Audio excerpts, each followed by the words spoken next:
Hello everyone, welcome to explore with Suma. So నేను last వీడియోలో చెప్పినట్టు లాస్ట్ వీక్ వచ్చేసి యాదగిరిగుట్ట టెంపుల్ దర్శనం చేసుకోవడానికి వెళ్ళామన్నమాట. యాదగిరిగుట్ట టెంపుల్ని దర్శనం చేసుకోగానే మేము ఇమీడియట్గా సురేంద్రపురికి స్టార్ట్ అయిపోయాము. ఈ ఆంజనేయ స్వామి టెంపుల్ వచ్చేసి సురేంద్రపురికి ఎగ్జాక్ట్ పక్కనే అనమాట.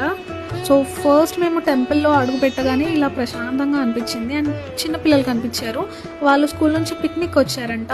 అండ్ ముందుకు వెళ్ళగానే ఇలా ఆవులకి గడ్డి వేస్తూ కనిపించారు జనాలు. సో అక్కడున్న గడ్డిని కొని ఆవులకి తినిపించేసాము.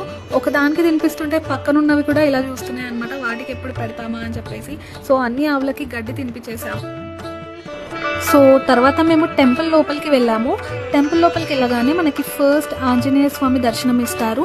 ఆంజనేయ స్వామి దగ్గరికి వెళ్ళి మంచిగా దర్శనం చేసుకొని లెఫ్ట్ సైడ్లో ఉన్న శివలింగాన్ని కూడా మొక్కేసుకొని అర్చన చేపించుకొని ప్రసాదం తిని అక్కడే కూర్చొని కొద్దిసేపు రిలాక్స్ అయ్యామన్నమాట ఆ టెంపుల్లోనే.